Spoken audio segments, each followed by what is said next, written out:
Ora, então, muito boa tarde a todas e a todos. Estamos uma vez mais nesta iniciativa que designámos o Presidente Responde, pela segunda vez. Uma vez mais tivemos um conjunto de perguntas que no caso desta semana são 13, na semana passada, se bem me recordo, foram 14, o que é um bom sinal. As pessoas estão interessadas a colocar as suas questões junto da Câmara Municipal.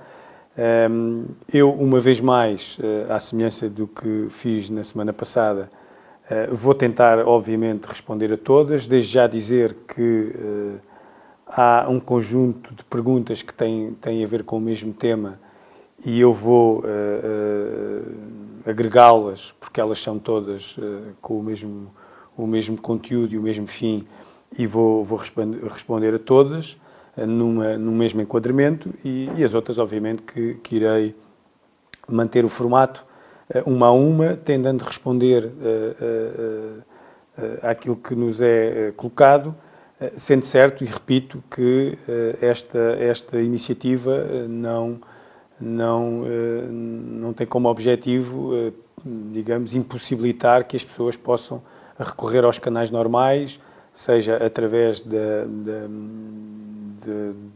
dos e-mails, do telefone e até de atendimento presencial, porque independentemente de estarmos nesta fase ainda de confinamento, a Câmara Municipal mantém os seus serviços a funcionar com atendimento pré-marcado e por isso, seja através dos eleitos ou dos serviços, digamos que têm sempre esse recurso à vossa disposição. Dito isto, vamos então à primeira questão, que é do Sr. Fernando Ramos e que se prende com uma questão que eu vou fazer um enquadramento. O Sr. Fernando vem colocar um assunto que se prende com um talude que está instável, necessitando de algum tipo de contenção. Isto é no bairro do Horizonte, em Vila Nova de Santo André. A questão já tinha sido colocada à Câmara há algum tempo atrás e, digamos que há uma preocupação legítima do Sr. Fernando, tendo em conta que pode haver ali um risco na questão de um possível aluiamento, nomeadamente do muro. Nós avaliámos isto junto dos serviços municipais. A questão estava e está identificada. O Sr. Fernando, por iniciativa própria, de acordo com a informação que tenho, terá ele próprio executado o talude com terras, mas com as chuvadas, esse mesmo talude acabou por a terra, digamos, sair de forma natural com as águas. Aquilo que, de acordo com o parecer dos serviços técnicos, é que a Câmara vai ter que ir ao local para fazer uma nova avaliação relativamente a esta questão, e com o objetivo, obviamente, de resolver o assunto. Iremos fazê-lo o mais breve possível, agora que também o tempo já levantou, ainda que possa chover, e espero eu que ainda possa chover, porque a água é um bem precioso. Em todo o caso, nós iremos fazer uma nova deslocação ao local, de forma a resolver o assunto, e dizer ao Sr. Fernando que o assunto, como disse, está a ser controlado ou acompanhado, que é a palavra mais apropriada, e logo que possível nós iremos ao local. Uma segunda questão, que são três, que é do Sr. João Oliveira, que coloca três questões. Uma primeira que tem a ver com questões de mobilidade. Ele refere que teve um problema de saúde aqui há algum tempo atrás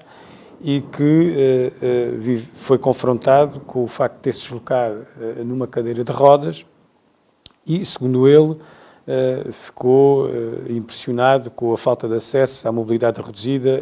em Santo André, e dá como um exemplo,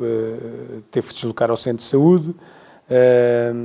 e que, digamos, que a dificuldade de acessibilidade para pessoas que têm que andar em cadeira de rodas é difícil e que não, nos dias de hoje, tal situação não se justifica e, nas palavras dele, até é ridículo. Dizer, uma primeira questão é que, naturalmente, que nós somos sensíveis às questões da mobilidade,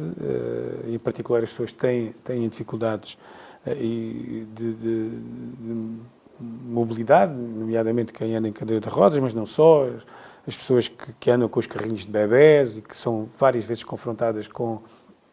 carros em cima dos passeios, com passadeiras que não têm o desnível para os passeios, ao fim e ao cabo com um conjunto de obstáculos na via pública que dificulta seriamente estas pessoas. E por isso é que a Câmara tem vindo a investir fortemente nesta área e o Sr. João Oliveira,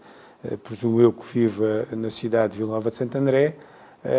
reconhecerá muito facilmente aquilo que tem sido feito nos últimos anos, a requalificação do bairro das Flores, do bairro do Pinhal, a própria ciclovia, a recuperação de outros bairros aqui há uns anos mais atrás, o Porto Sol, a Atalaia e outros, em que, cujas intervenções são claramente no sentido, para além de tratar o espaço público de uma melhor forma, claramente também com uma grande preocupação na mobilidade. Aliás, este atual quadro comunitário e estas obras mais recentes, em Santo André, mas também aqui em Santiago, em Alvalade, no Cercal, nos centros históricos, todas elas têm como uma premissa a mobilidade das pessoas. Muitas vezes até a Câmara é criticada pelo facto de devia de haver mais estacionamentos, devia de haver mais estacionamento para os automóveis, e as pessoas muitas vezes centram o problema não tanto nas pessoas, mas nos automóveis. Nós temos de alguma forma tentado contrariar essa linha de pensamento, porque hoje as cidades modernas, a mobilidade das pessoas está no centro das prioridades, claramente. É certo que também têm que ter lugar para os seus automóveis e criar-se também condições para que as pessoas possam estacionar, mas fundamentalmente dar condições para as pessoas terem mobilidade. E a cidade de Santo André, ainda com os problemas que o Sr. João levanta, naturalmente que eu direi que, se olharmos para o espectro nacional, e eu direi em particular aqui na região, eu direi que se há cidade que tem, ainda com problemas, se há cidade que tem uma maior mobilidade, é a cidade de Vila Nova de Santo André, sendo certo que o exemplo que o João coloca relativamente ao Centro de Saúde, como é sabido, o Centro de Saúde não é um equipamento da gestão da Câmara, é da Saúde, do Ministério da Saúde, e tal como outros serviços públicos, outros equipamentos públicos, edifícios públicos que ainda têm problemas de mobilidade para resolver, o exemplo que deu é seguramente um deles, mas o que é certo é que também a informação que lhe posso transmitir é que está prevista uma requalificação do Centro de Saúde de Santo André e que, no âmbito dessa requalificação, o projeto ainda não está feito, mas não tenho dúvidas que vai ser olhado nessa perspectiva de dar mais mobilidades, para além da requalificação do edifício em si, que bem precisa, também do acesso das pessoas ao edifício, ainda por cima com um edifício de saúde, seguramente o espaço envolvente ao mesmo também tem que ser requalificado nessa perspectiva. Depois tem uma outra questão que se prende com a necessidade de reforço de ecopontos e de caixotes do lixo. Segundo ele, um exemplo que lhe dá é a Vila Plátano, em que já foram pedidos ecopontos no fim da rua das Camarinhas, que já houve vários e-mails trocados com a Câmara e com a Ambiental, mas que ainda não foi, digamos, feito esse reforço. Já agora dizer, para que também perceba, e para quem nos está a ouvir que também perceba, tudo o que é lixo reciclável, chamados ecopontos, quem faz a gestão dos mesmos, a recolha e o transporte para o aterro, é uma empresa que é a Ambiental, que é uma empresa que tem a participação de 7 câmaras municipais, é um chamado sistema intermunicipal, e que naturalmente tem uma empresa que tem uma administração própria e que tem uma gestão própria e que, obviamente, cada um das câmaras que é cliente por um lado, mas que também tem participação através da Associação de Municípios, que digamos que tem uma participação social na empresa e que tem uma palavra a dizer, naturalmente, também na forma da própria gestão da empresa. Esta questão já foi colocada pela Câmara Municipal à Milital. É bom também termos consciência que nós, ao longo dos últimos anos, tem havido um esforço enorme e um reforço muito grande na colocação de novos ecopontos, muitos deles até enterrados, também voltando à questão da mobilidade, para dar mais mobilidade, para também não serem aqueles caixotes grandes, para além de feios, também são muitas vezes obstáculos. E que, só para ter aqui alguns dados, nós temos em todo o município 316 ecopontos completos, este é um dado. Nem sempre conseguimos ir ao encontro daquilo que as pessoas querem. Eu costumo dizer isto, toda a gente gosta de ter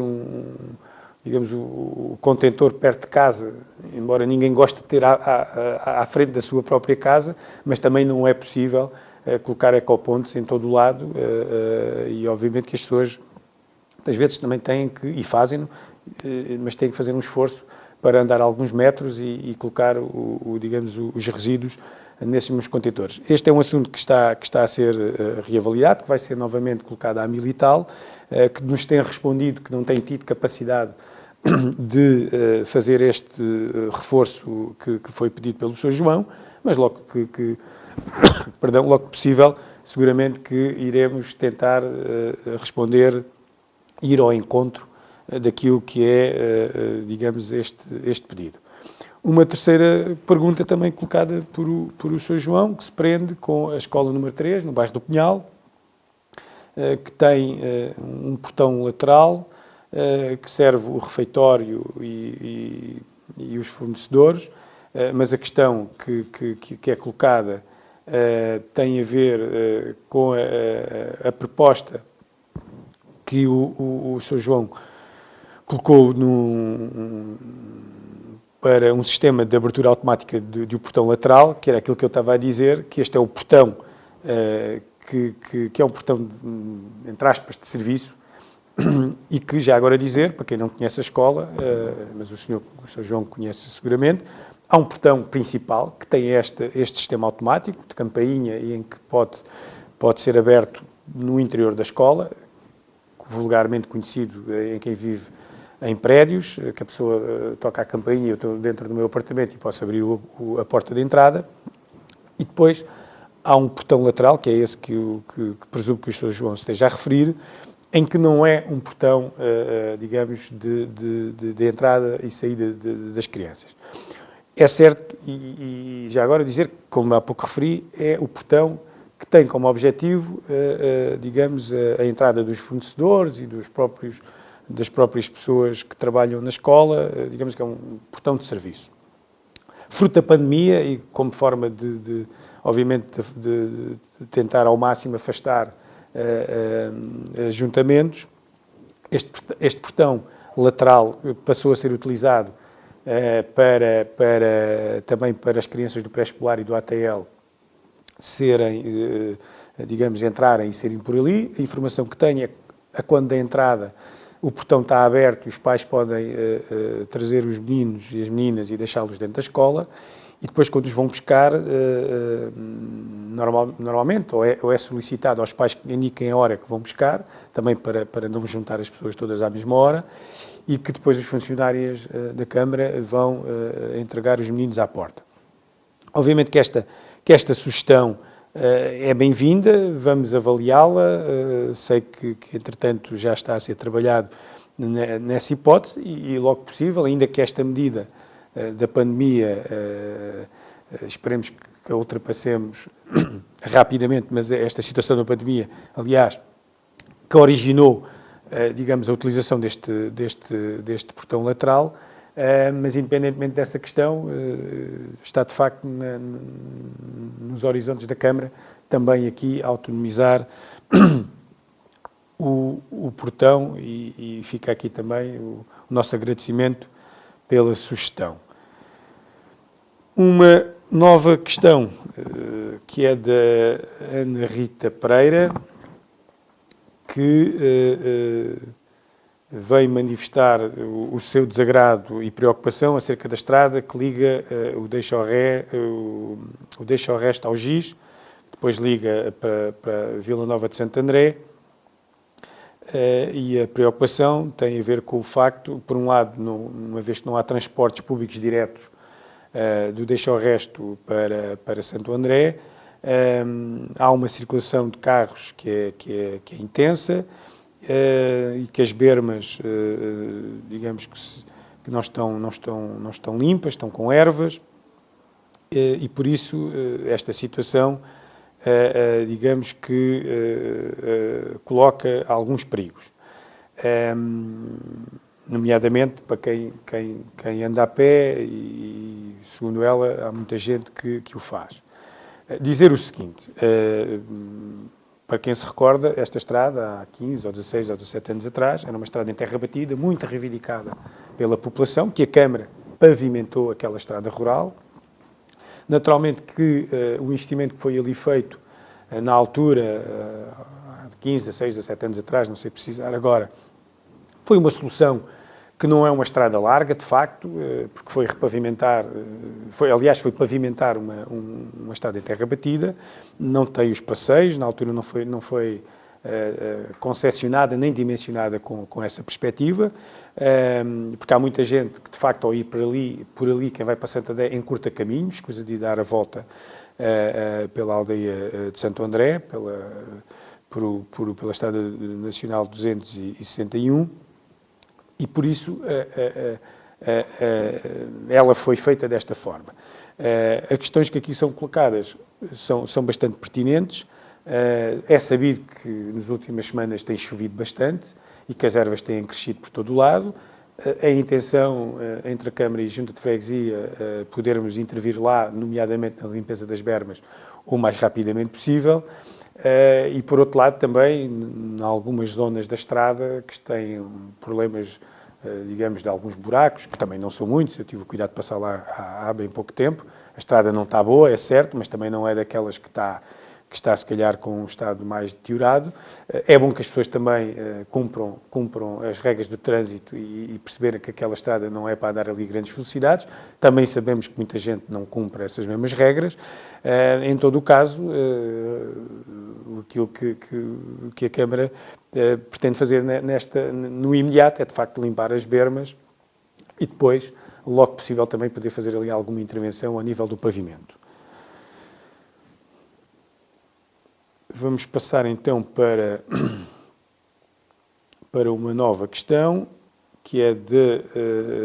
Isabel Madeira,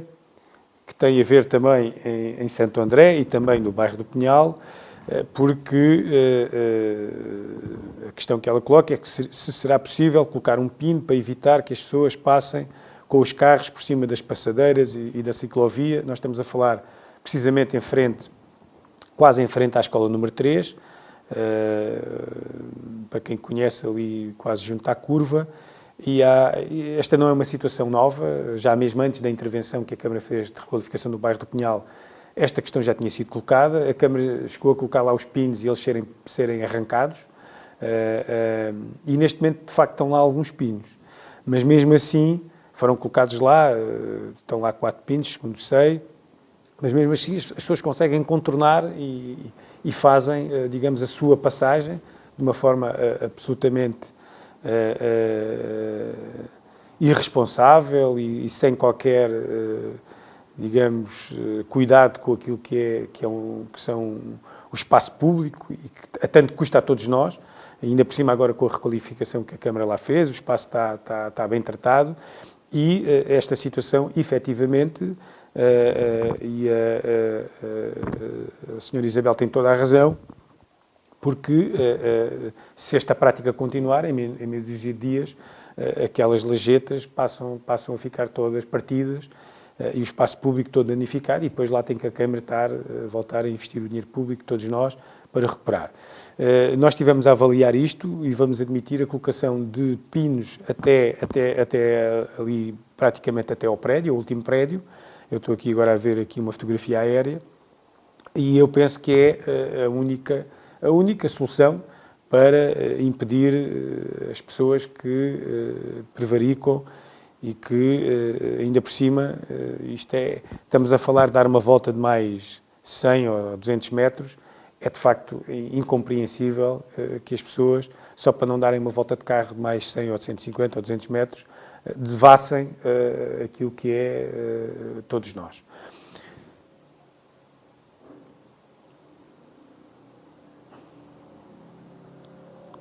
Uma outra questão, que é da Isabel Brito, que gostaria de saber o ponto de situação que se encontra o projeto da Mala Voadora, que é um projeto que foi aqui publicamente anunciado há alguns meses atrás, um projeto turístico na barragem de Campilhas. Ela considera que é de facto inovador e que tem um potencial importante, e também salienta a responsabilidade social do mesmo, e da empregabilidade, e é também uma forma de afetar pessoas e oportunidades. Do ponto de situação, posso lhe dizer que o projeto está aprovado na Câmara, já foi emitido o alvará de construção no final do mês de fevereiro, e segundo a informação que tenho, é que as obras irão começar em breve. É sabido também vivemos um momento particularmente complicado e dentro deste momento o turismo tem sido os setores mais afetados, mas a informação que tenho é que o projeto é para avançar. Para quem não o conhece, é de facto um projeto diferenciador, não é um projeto apenas turístico. A Mala Voadora é uma companhia de teatro, das mais consagradas a nível nacional, que é do Porto, e o que pretende fazer ali é um projeto turístico muito focado numa espécie de residência para artistas, acolhendo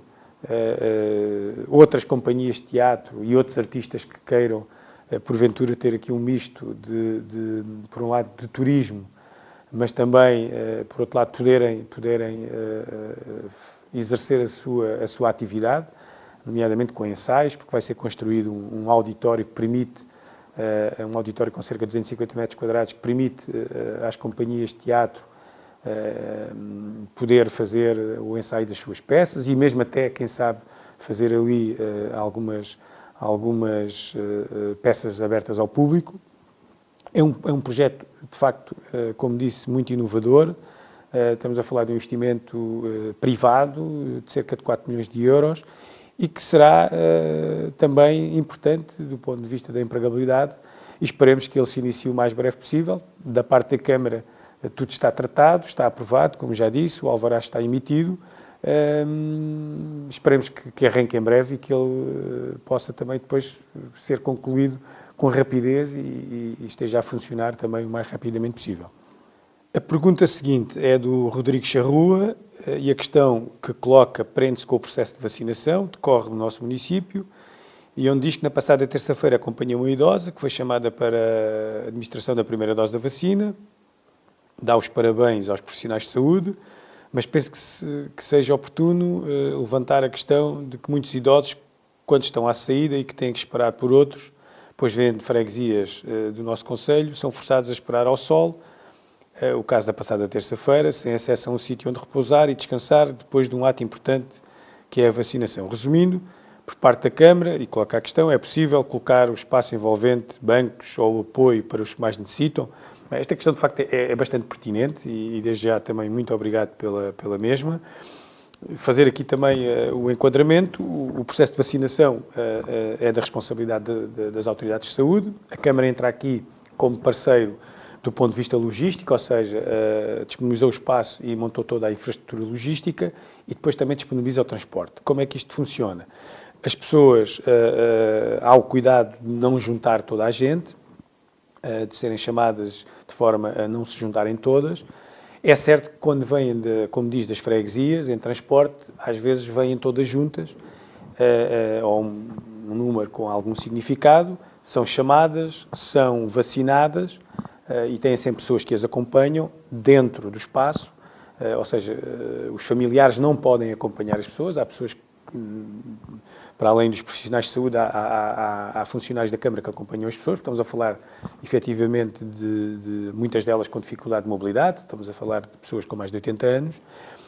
Elas tomam a vacina e depois há um espaço dentro do próprio espaço, reservado ao chamado recobro, onde durante meia hora ficam a aguardar, podem ter algum efeito secundário, e só depois dessa meia hora é que saem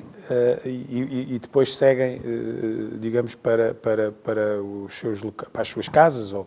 ou para as freguesias. O que é que acontece? Se a pessoa for em transporte próprio de um familiar, não há problema nenhum, passa a meia hora, apanha o carro e vai embora. Muitas delas, como já referi, vêm em transporte coletivo. E aí levanta-se a questão que, efetivamente, se umas saírem primeiro do que as outras, têm que estar à espera, porque as outras ainda estão a aguardar, pelo tal período de 30 minutos. Nós, perante esta questão que foi levantada, já colocámos isto digamos, à organização que está a gerir por parte da saúde. É pertinente. Uma das hipóteses é não permitir, fazer ali uma gestão, não permitir que as pessoas, quando vêm juntas, passados os 30 minutos, se há outras pessoas do mesmo grupo que ainda estão à espera, não permitir que elas saiam, e em vez de estarem à espera na rua, esperam lá dentro. Naturalmente que isto pode levantar outras questões, porque se não houver aqui uma dinâmica própria, estas pessoas que ficam para além dos 30 minutos podem depois estar a ocupar lugar de outras que, entretanto, já foram vacinadas e querem esperar os 30 minutos e depois não têm espaço para elas. Esta é uma questão que naturalmente, tem que ser acautelada. Caso isso não seja, de facto, um problema, mas que pode não ser, está a ser avaliado neste momento, ter que criar alternativas, porque na rua pode ser o sol, pode ser a chuva, pode ser o frio, pode ser o vento. Poder criar um espaço alternativo dentro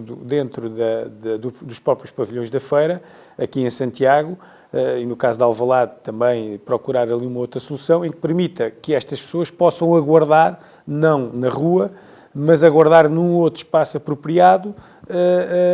de forma a salvaguardar as questões que colocou e bem. E, muito sinceramente, agradeço esta questão, que é de facto muito pertinente e que não tinha sido ainda levantada, e ainda bem, porque também se calhar também não se tinha ainda colocado, mas estamos a trabalhar, posso lhe garantir que já estamos a trabalhar em conjunto com as autoridades de saúde para resolver o problema. Por fim, nós temos aqui um conjunto de outras perguntas cujo tema é o mesmo, como já referi. Eu vou dizer o nome das pessoas: é o Sr. Jorge Gamito, a Cristel Vermite, espero bem ter dito bem o nome, a Filomena Silva, a Rita Pereira, o Patrick Peters, a Helena Cardoso e a Karina Carrichita. O tema tem todo a ver com os painéis solares, ou seja, o projeto de uma central fotovoltaica que está prevista para a União de Freguesias de São Domingos e Valdagua, algo que eu já falei aqui a semana passada e que não vou, naturalmente, estar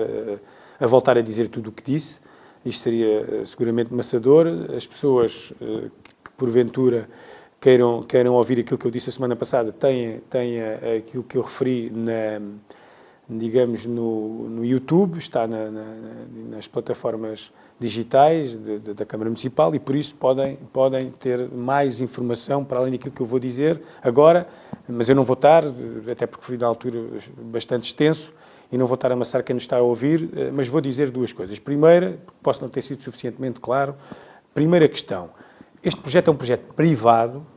que não é da Câmara Municipal. Parece que há pessoas que não compreenderam, e outras que até porventura queiram passar uma ideia, que esta é uma intenção da Câmara Municipal, que a Câmara Municipal é que é o dinamizador do projeto, é que está a fazer tudo para que o projeto seja uma realidade. Primeira questão: nada disso. Pronto. As questões que são aqui levantadas, por um lado, são questões opinativas, de pessoas que estão contra, que acham que é um erro, que isto de facto é um erro, e outras são pessoas que levantam questões a mim, do que é que eu penso, do que é que eu acho relativamente a esta matéria. Isso já respondi na semana passada. Vou só aflorar que Eu, por norma, não opino, ou seja, não tomo uma opinião conclusiva sem primeiro conhecer os fatores todos e, por isso, tal como referi, neste momento, aliás, já terminou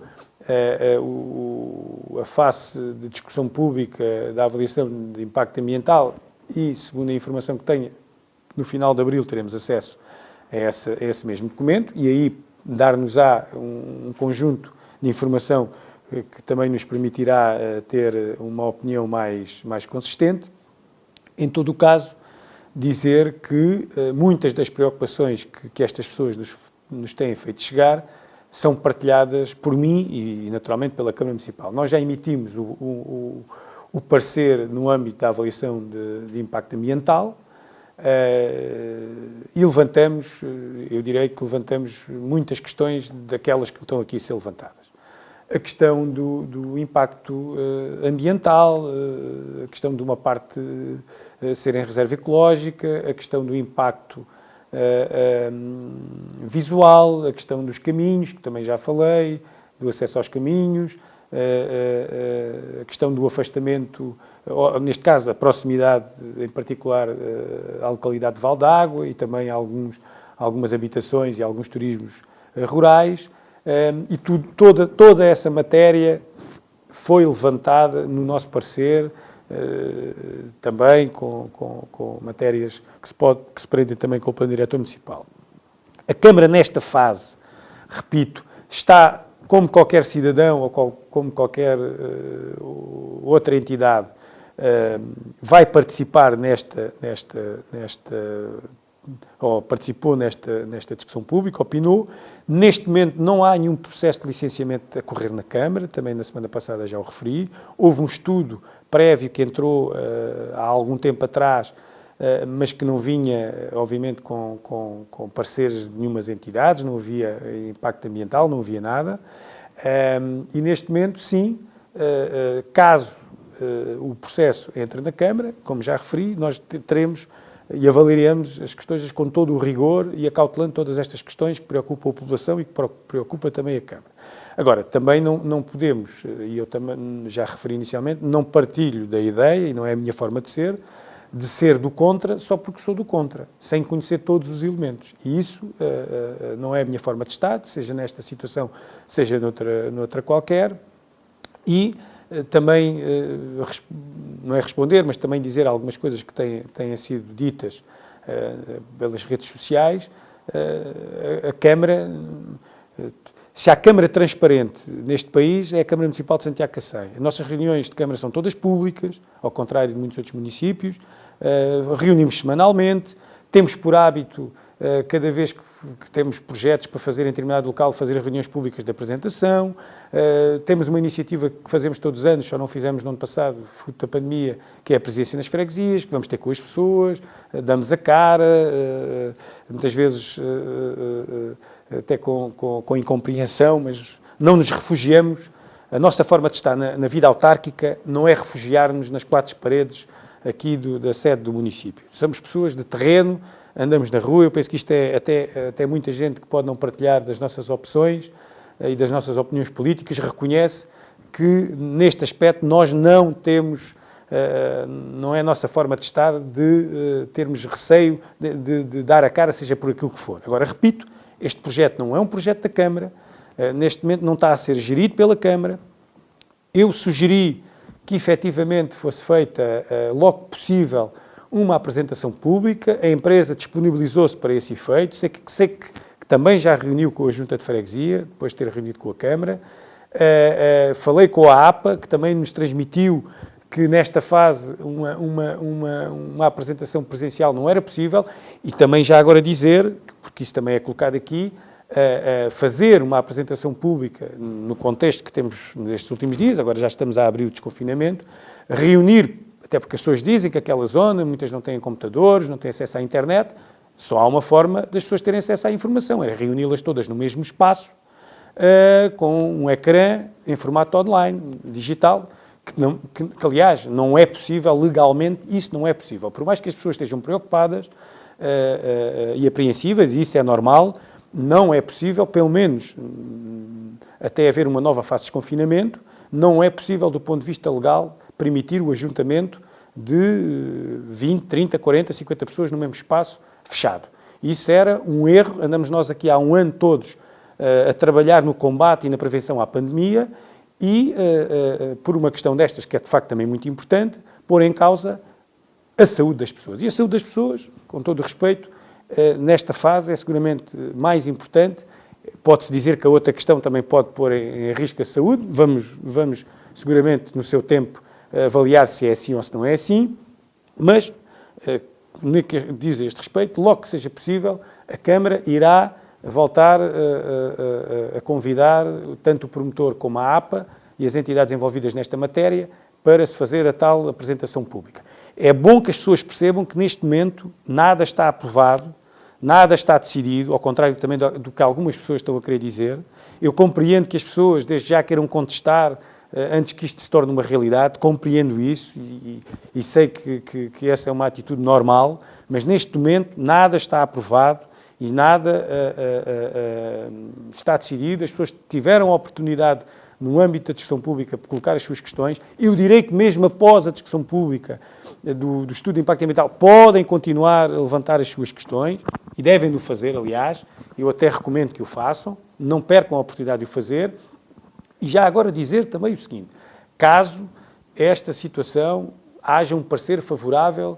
no âmbito da avaliação de impacto ambiental e que o processo entre na Câmara, eu vou-vos dizer que há outras entidades que vão ter que ser pronunciadas, para além da Câmara, que vão ser chamadas ao processo, nomeadamente a CCDR do Alentejo,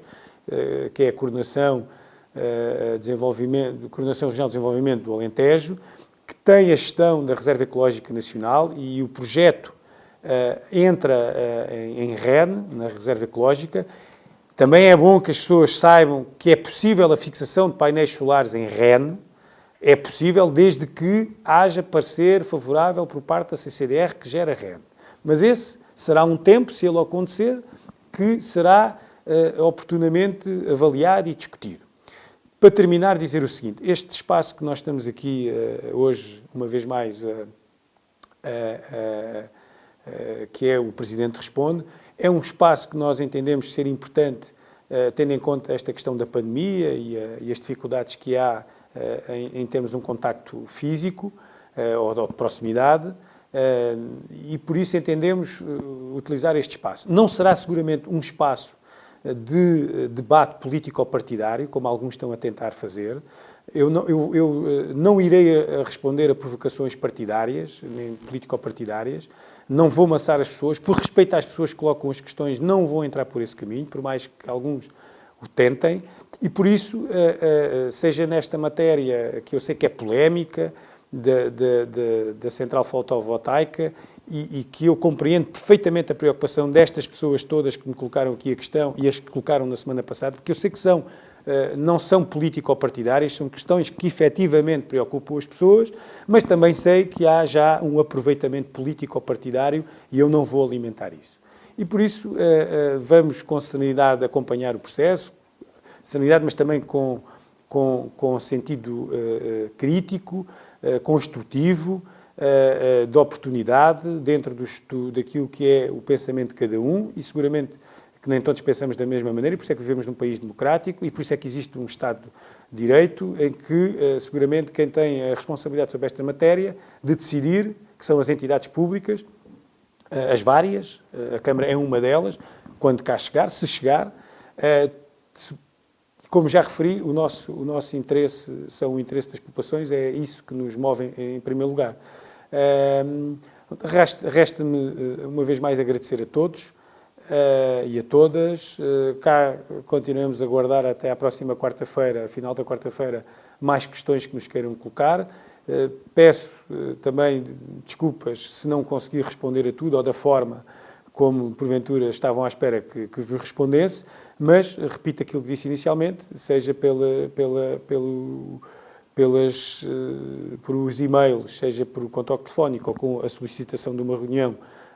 a mim, ou aos vereadores, ou aos serviços técnicos, cá estaremos para vos responder. Muito obrigado a todos e até para a semana.